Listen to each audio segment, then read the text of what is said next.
you have stolen. For our first visitors of the night. Actually, Aqui estamos nós de novo, resolvedores de mistérios. Covid deu uma acalmada e depois de 3 anos, nós finalmente conseguimos fazer o gravador de fitas da minha tia funcionar. Eu tenho tanta coisa pra dizer, mas vamos começar primeiro com a parte técnica. Quando eu encontrei as fitas do Bunny Farm, eu me deparei com um beco sem saída. A ABS não me dava nenhum resultado, os moradores locais não tinham mais informações, e eu voltei para Connecticut para viver com o meu pai. Isso durou até o meu amigo David vir até mim com uma descoberta incrível. Ele decidiu perguntar aos moradores locais sobre o nome Walton. Aparentemente esse nome aparece bastante nas fitas, mas eu não assisto elas. Assim fomos direcionados até um shopping antigo que tinha uma pista de boliche chamada Starlace. Originalmente havia uma oficina naquele prédio, então quando eles se mudaram e a Starlace comprou o espaço, apenas um cofre etiquetado como Walton ficou. Ele estava dentro de uma caixa com uma tranca fraca. Aparentemente a caixa ficou lá por décadas, onde ninguém conseguiu ou se deu o trabalho de abri-la. Eu, Ron e David vasculhamos as fitas anteriores e notamos um padrão. O código era 722. Interessante. Dentro havia um total de 23 fitas. Voltei para Brighton para ajudar meus amigos a consertar, limpar e compilar todas as fitas no que chamamos de coleção Cyberfantech. Essa é apenas a parte 1 de 3. Cyberfantech é uma empresa que financiou e criou a maioria dos projetos da BSI. Não é claro se ela era dona da Bunny Smiles ou se eram apenas empresas parceiras, mas é provável que a Cyberfantech tenha comprado a Bunny Smiles em algum momento. De qualquer forma, todas as fitas foram rotuladas como Cyberfantech e supostamente deveriam ser entregues a técnicos e artistas. Tenho que destacar. Algumas partes desse compilado são estranhas. Algumas telas aparecem como minutos e minutos de estática vazia, e outras apresentam apenas uma tela branca com vozes fracas de fundo. Agora, quanto a mim, eu tô muito bem. Os últimos 3 anos foram preenchidos com alguns dos meus momentos mais felizes e tristes. Mas eu ainda tô de pé. Vou sair de férias com a minha namorada por algumas semanas. Postarei as partes 2 e 3 quando eu retornar no final do mês.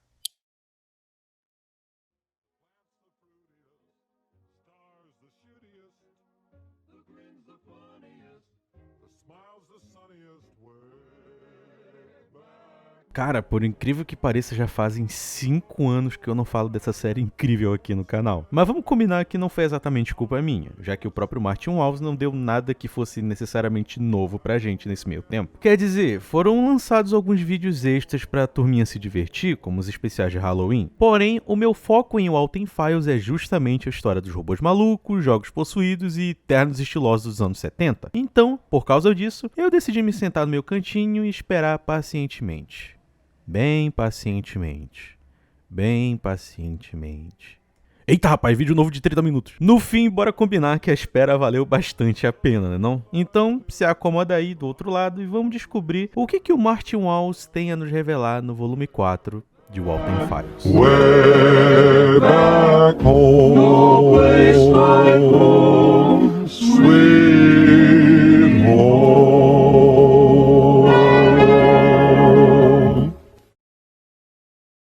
Sabe o que é pior do que ser perseguido por animatronics malucos no meio da noite? Ter que usar um navegador que não vai fazer nada a não ser deixar os teus dados vulneráveis para espertinhos da internet? É por isso que existe o maravilhoso Opera GX, um navegador potente, útil e totalmente seguro. Tu é um pobre coitado investigando os cantos mais desconhecidos da internet atrás de informações de uma franquia de restaurante dos anos 70, é só ligar o VPN integrado do Opera e pronto, os teus dados estão mais seguros do que os spoilers pro volume 5 de Walton Files. Mas calma, porque não é só isso. O Opera GX também conta com uma quantidade suculentíssima de opções de customização para deixar o navegador mais à tua cara, como por exemplo, papel de parede animado daqueles bonitões que todo mundo gosta, opção de deixar a janela do modo escuro para não machucar teus olhinhos adoráveis, música de fundo,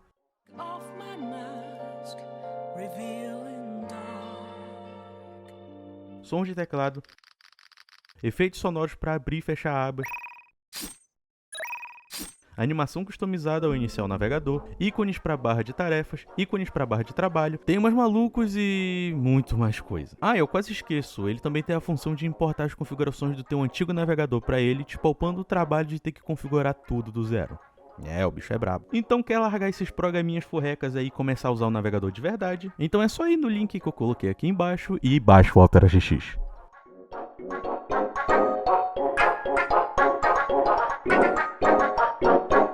O vídeo começa de cara em 1974, nos mostrando o salão de festas onde aconteceu o baile de primavera da escola comunitária de Brighton. Vemos então Molly e Ed caminhando no corredor junto do coelho Rocket. E, rapaz, é impressionante como a animação do Bart melhorou com o passar do tempo. Essa cena inicial é literalmente a representação de como os eventos mostrados e citados em Bunny Farm realmente aconteceram. Mais especificamente, o momento que o Ed e a Molly vão até o Felix na área dos adultos, onde ele estaria enchendo a cara. A única diferença aqui é que esse momento é interrompido pelo surgimento de uma luz branca que acaba cobrindo as duas crianças quando elas se aproximam. Tu que já viu o vídeo deve saber muito bem o que essa luz branca significa e o porquê dela ser tão importante nesse momento.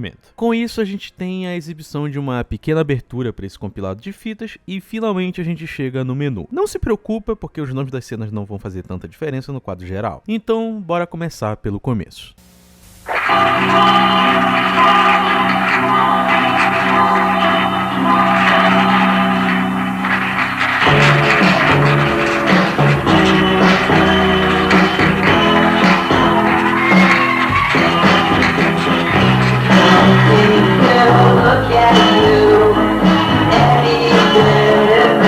Essa cena também começa com uma abertura, mas bora reconhecer que essa deve ser uma das introduções mais bizarras feitas pela BSI. Aqui a gente vê cada um dos Show Troopers sendo apresentados em suas formas robóticas e nas formas de bonequinho bonitinho que são usadas nas animações. Porém, é interessante notar que em nenhum momento o palhaço Billy é apresentado junto dos outros Show Troopers, quase como se ele não fizesse parte da equipe, o que particularmente ainda bem, porque eu odeio ele. Bom, depois de toda essa brincadeirinha a gente passa para o que realmente importa, que são as informações passadas pelo novo personagem palhacístico da vez, que é o Cybertelly. Eu não sei se o Martin colocou alguma informação interessante sobre ele fora dos vídeos que a gente tá vendo, tipo em alguma arte, em alguma rede social, mas bora admitir que o designzinho dele é bem bonitinho, ele é bem carismático. Ele de cara nos apresenta o modelo CBF-72, um dos primeiros modelos animatrônicos criados pela Cyberfan. Talvez esse 72 no nome dele seja referência ao ano que ele foi criado, no caso 1972.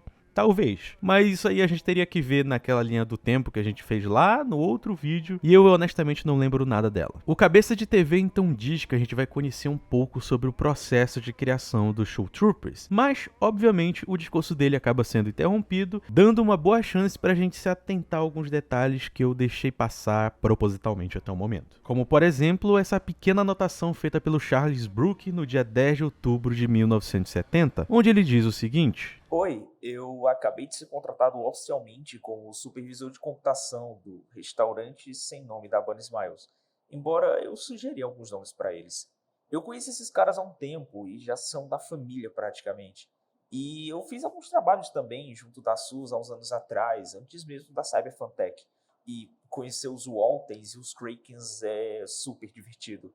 Eu tô muito animado para começar a trabalhar. O futuro é brilhante. A gente também tem uma cena bem rapidinha com uma tela branca, onde aparece essa silhueta igualmente branca bem bizarra. E também, em certo momento, a gente tem um rosto retorcido aparecendo no escuro. Eu não sei exatamente quem é, qual personagem está sendo representado aqui, mas enfim, tá aí. Voltando para a aulinha que a gente tá tendo, a gente é apresentado algumas artes conceituais iniciais dos bonecos, mas espera um pouquinho, por que esse miserável tá fazendo aqui? A partir desse ponto, a gente tem a confirmação de algo que já havia sido citado e teorizado em outras fitas anteriormente, que é o fato da Rosemary Walton, esposa do Jack Walton, ter sido a artista responsável por criar os designs dos bonecos que seriam mascotes da empresa. Tanto que ela até faz uma pequena participaçãozinha nessa fita, explicando um pouco sobre como funciona o processo criativo objetivo dela. E de novo esse merda! Sem distrações, a gente passa para a parte de engenharia dos animatronics, explicados com detalhes pela Susan Wood. E caso tenha visto o nosso vídeo sobre o Bunny Farm, tu sabe muito bem quem é ela. De acordo com a Susan, a Bunny Smiles entrou em contato com a Cyberfantech para que eles preparassem os projetos dos animatronics. E pelo visto, as ideias eram tão boas que as duas empresas entraram em uma parceria mútua. Não é à toa que a gente vê o nome da Cyberfan presente várias vezes em todos os projetos da Bunny Smiles. Seguindo um pouco mais adiante, a Susan entra em mais detalhes sobre a funcionalidade dos animatronics, mais especificamente sobre o CTC, que em resumo é basicamente o cérebro dos robôs, sendo responsável por guardar dados de áudio, dar instruções de como caminhar, interagir com o público e etc. Depois desse ponto, a gente também tem uma apresentação bem rápida de algumas páginas de recados escritos pelo Charlie, só que elas são bem complicadas de ler por causa da letra, mas dá pra perceber que se tratam de reações dele com relação aos projetos dos animatronics, tanto que ele parece bem animado e empolgado com o projeto. A partir desse ponto, a gente tem algumas coisinhas bem interessantes, porque a gente acompanha alguns testes de funcionalidade feitos pela Susan e pelo Charlie, enquanto a gente também escuta alguns áudios deles conversando. Primeiro, a gente assiste um teste de caminhada feita em 21 de janeiro de 74. Esse teste tem uma proposta bem simples: espalhar objetos em um ambiente e indicar para a Bunny o caminho que ela tem que seguir até os dois técnicos. Curiosamente, o teste termina com a Bunny andando muito perto de uma mesa e caindo sobre ela.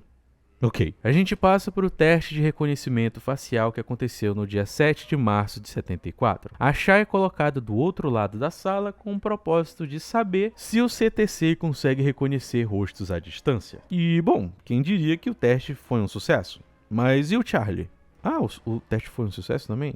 Ah, ok. Tudo bem então. Com o teste concluído, os dois basicamente estavam livres para ir para casa um pouco mais cedo. Porém, existe um detalhe bem interessante aqui, que é o fato da Susan, conversando com Charlie, citar o fato do Félix não estar presente no estabelecimento naquele dia, mas sim bebendo em algum lugar da cidade. Uma informação bem curiosa, afinal a gente sabe muito bem o que esse vício dele em bebida vai acabar causando no futuro. Sim, o próximo teste se passa semanas depois do terrível acidente que tirou a vida do Ed e da Molly. E a esse ponto, tanto o Félix quanto o Jack estavam desaparecidos. Mas tem algo que chama bastante a minha atenção aqui. Porque, assim, a própria Susan conta pro Charlie a versão da história que a gente já conhece, que o Félix estava bêbado no carro junto do Ed e da Molly, e por causa disso um acidente aconteceu. Porém, ela não parece acreditar realmente nisso, chegando até a dizer que a tragédia pode ter sido fruto de algo ainda pior. O que poderia ser isso? O mais estranho dessa cena é o fato de que ela não veio de um teste, mas sim de uma gravação feita pelo animatronic do Buzu ao se ativar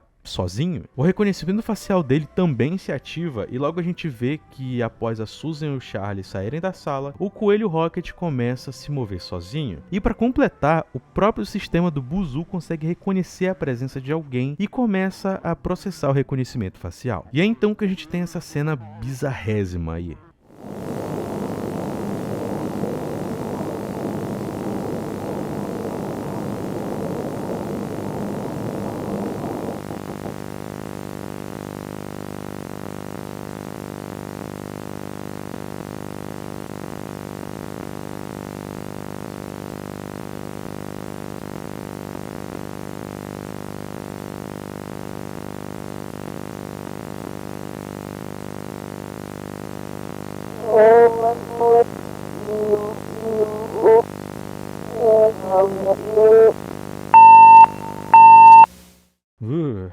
Que sensação horrível. A gente também tem mais uma ativação misteriosa ocorrida no dia 30 de junho de 74. A Susan não tá na sala, mas a gente pode ouvir ela falando com alguém de fundo. Opa, na verdade aqui tá Alice do Futuro aqui, só pra dizer que na verdade ela não tá conversando com ninguém. Na realidade ela tá gravando o áudio que a gente ouve lá no Bunny Farm, que é o compilado 3 da série. Basicamente lá a gente vê toda essa cena terrível que vai acontecer aqui sobre o ponto de vista da gravação que ela fez. Enquanto que a gente tá vendo aqui está sendo sob o ponto de vista da gravação do próprio Buzu. Então, a gente está vendo a mesma cena em vários ângulos diferentes. E o fato da gente estar vendo, esse mesmo acontecimento sobre outra perspectiva permite que a gente perceba que uma figura bizarra surge do nada e se aproxima pela sala até chegar no nosso querido coelhão azul. Agora, quem que é essa figura, o que ela fez e da onde ela veio, são perguntas para mais tarde. E aqui, novamente, a nossa perspectiva da cena muda completamente. O rádio dentro da sala começa então a tocar sozinho, fazendo com que a Susan precise dar uma olhada para saber se alguém tinha invadido o local. Mas a gente sabe que não é esse o caso. Na realidade, ela está simplesmente caindo numa armadilha. Tanto que, ao chegar lá, tudo que ela consegue ver além da escuridão é os robôs que ela criou, incluindo o Bom. O boneco Rocket, que sempre deu sensações estranhas nela, permanece sentado observando a cena com atenção, observando com cuidado como se soubesse que algo terrível estava prestes a acontecer.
Como eu disse antes, essa cena não é exatamente novidade, a gente já viu ela acontecer no volume 3. Porém, assim como tudo naquele volume, ela é representada com os sprites do jogo do Bunny Farm, o que não nos permite ver o quanto a morte dela foi brutal. Claro que lá a gente tem alguns detalhes com relação aos ferimentos e a respiração, esse tipo de coisa, mas ver isso aqui é bem angustiante. Mas vamos com calma, porque o compilado muda de foco para uma cena totalmente diferente, mas de forma nenhuma menos importante. Afinal, ela acontece no dia 3 de maio de 74, o dia em que Jack Walton foi até a casa do seu amigo Felix, atrás dos seus filhos.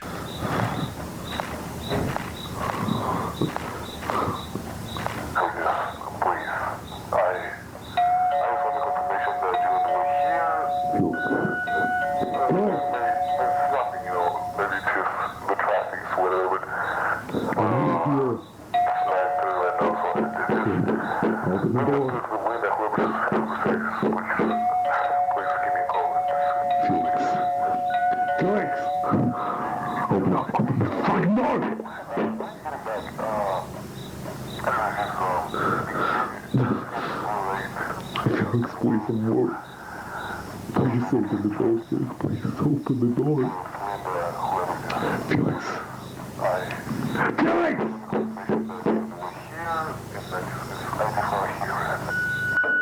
Hey, what's the deal, Felix? Come on, Wood. I told you 9 p.m. I told you 9 p.m. Please. I'm calling this crew, and I'm not just telling you that. I know you're here. If this is some prank you're trying to pull, I don't find it funny, so please. Don't make me drive over there, Felix. Felix, if you did anything to those kids, I'll fucking kill you. If you remember this door, Ó, convenhamos, o Jack tem toda a razão de estar assim. Apesar de, considerando que essa é uma série de terror, isso implica coisas bem interessantes, mas eu vou falar disso no futuro. A gente então passa para outra cena bem esquisita acontecida no mesmo dia, onde a gente vê o Felix dentro de uma cova junto do coelho Rocket, que está manchado com o sangue do Ed e da Molly. Em outro take é revelado que as duas crianças já haviam sido enterradas por ele, e o Felix, por algum motivo, havia preparado uma para si mesmo. Seja lá o que ele estava planejando, acaba ficando para depois, já que logo a gente vê ele sair do buraco e jogar as coisas das crianças em um lago próximo. É então Então aqui onde a gente tem essa cena pesada do Félix se posicionando para ir nadar com os peixes, mas acaba desistindo, nos entregando essa cena linda e extremamente triste também. Mas não acaba aqui porque ainda tem mais coisa. É impressionante como o Martin não poupou esforço em revelar algumas informações muito importantes nesse vídeo. Logo depois da cena do quase mergulho olímpico do Félix, é reproduzido pra gente um áudio feito por ele um tempo depois de voltar para casa, onde ele explica o que aconteceu 3 dias depois do acidente. E pelo visto, ele levou todo esse tempo até conseguir contar a verdade pro Jack e pra Rosemary. De acordo com ele, o momento da conversa foi marcado especificamente por raiva e tristeza, mas acaba não entrando em detalhes sobre quais foram as consequências legais do acidente ou se houveram investigações. Afinal de contas, seria totalmente lógico ele ser denunciado pela polícia. Mas, continuando, o Félix conta que depois de tudo ele não conseguiu se livrar do Coelho Rocket, sendo a última lembrança que ainda tinha das 2 crianças. Por algum motivo, o Coelho Cinza estava presente em todos os lugares que ele ia. Talvez o próprio Félix levasse ele de um lado para o outro inconscientemente, ou talvez algo ainda mais bizarro tivesse acontecendo. E por falar em bizarro, a gente tem mais isso aqui.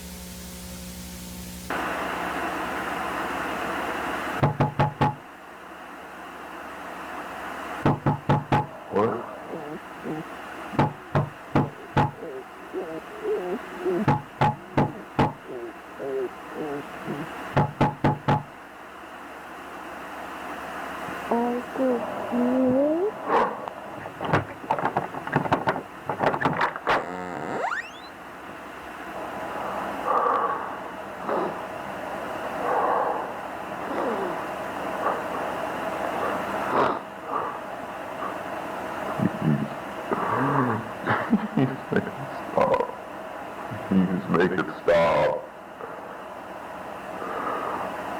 I'm so sorry. Please. God, I'm so sorry.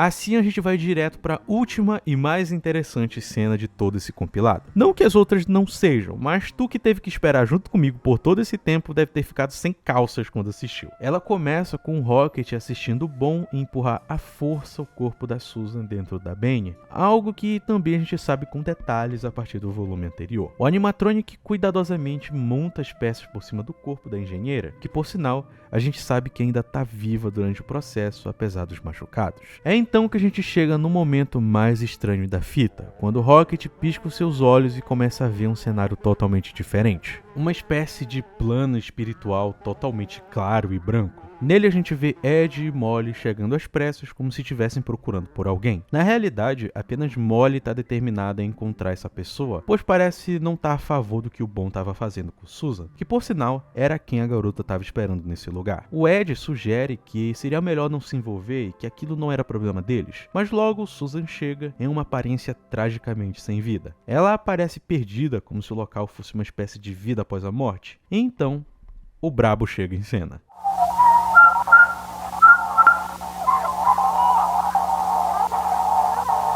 I can hear you, Susan. I'm here. Where are you? Please, where am I?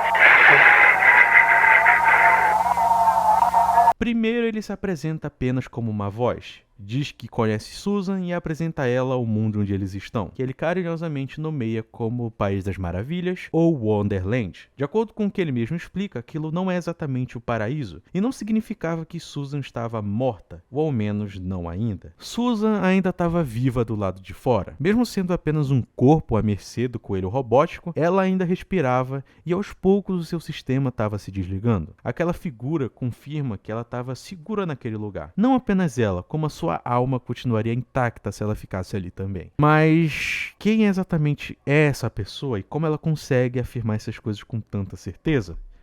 Então, Oh, where are my manners? Pleasure to meet you, My name is Bond, and you're Susan. I've had my eye on you. I know you very well, my friend. I know you like to fix things, isn't that right? Well, so do I. Wouldn't you like me to fix you? What are you talking about? Perhaps I could help you.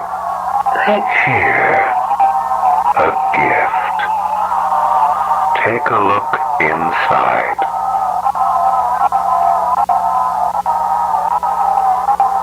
I don't understand. That is the new you.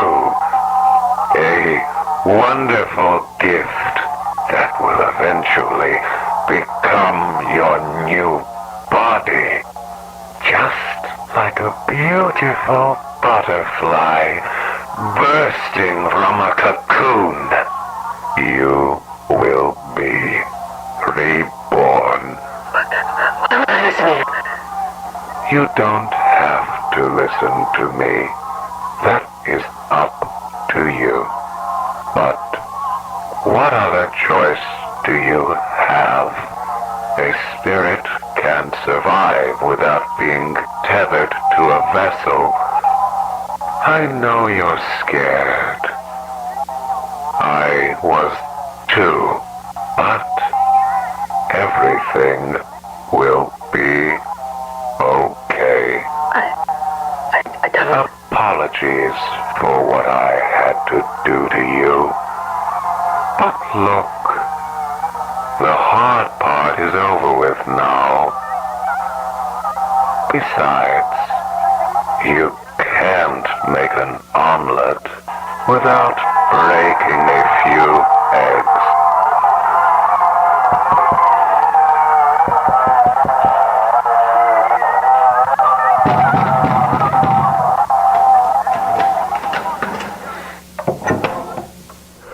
Ficou bem claro que a Susan acaba aceitando a oferta, e tecnicamente o quarto compilado da série termina aqui, com a Susan, a Molly e o Ed aceitando que teriam que esperar um pouco mais para saber o que o Bond estava planejando para o futuro.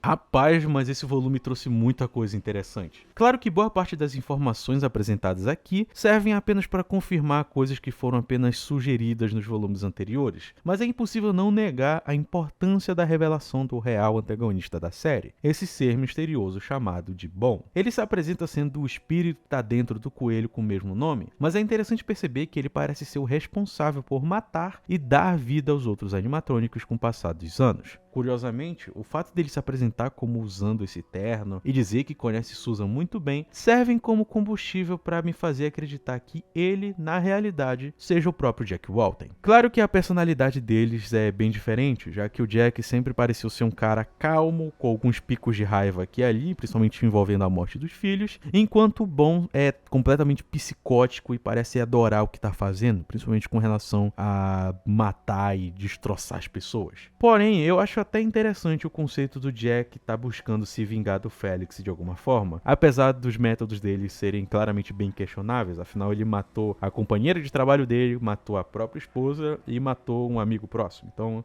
enfim. Em conclusão, esse compilado inteiro se focou apenas nos eventos antes de Bunny Farm. Então até agora a gente não tem muita informação sobre o que aconteceu com a Sophie depois de descobrir essa parte da história da família dela, que poderia simplesmente ter continuado esquecida. De qualquer forma, a decisão do Martin ter feito esse volume ter como foco a revelação desse personagem novo e misterioso é bem curiosa. Afinal, ela representa o início de uma fase totalmente diferente para esse projeto que continua nos surpreendendo. Não se preocupe, eu sei que eu deixei algumas coisinhas passarem aqui e ali, mas é porque eu tenho a intenção de juntar essas informações novas em um videozinho extra, porque também eu esqueci de citar alguns videozinhos que foram lançados paralelos a esse volume 4. Então se tu ficou muito perdido ou não tem ideia de como essas coisas novas aqui se encaixam na linha do tempo que a gente fez lá no Redux, não se preocupa, porque vai vir. Bom, deixa eu passar para os agradecimentos finais aqui, porque começou a barulheira aqui ao redor, então bora fazer isso rápido. Muito obrigado aos nossos queridos assinantes do Moedinha Atômica lá no Patreon, nossa querida Dante, e também um assinante novo que é o Twisted Insanity. Muito obrigado a vocês não precisavam, mas o apoio de vocês significa muito. Muito obrigado também aos Pombo Giga que estão assinando o rank mais alto dos membros aqui do canal. Muito obrigado Ravanello, muito obrigado a Clevin Klekin, muito obrigado Ismael Diman e muito obrigado a Alan Sullivan. E também, é claro, muito obrigado a todos os membros do canal em todos os níveis. O apoio de vocês significa muito e a gente não poderia continuar a fazer o que a gente está fazendo se não fosse esse apoio de vocês. Muito obrigado também ao nosso querido Manigold, o editor desse vídeo incrível. Muito obrigado por poder dedicar o teu tempo. E basicamente é isso. Eu sou o Thales do Pombo Atômico e a gente se vê na semana que vem, ou não. Quer dizer, possivelmente não, né? Porque eu tô preparando uma coisinha que é segredinho.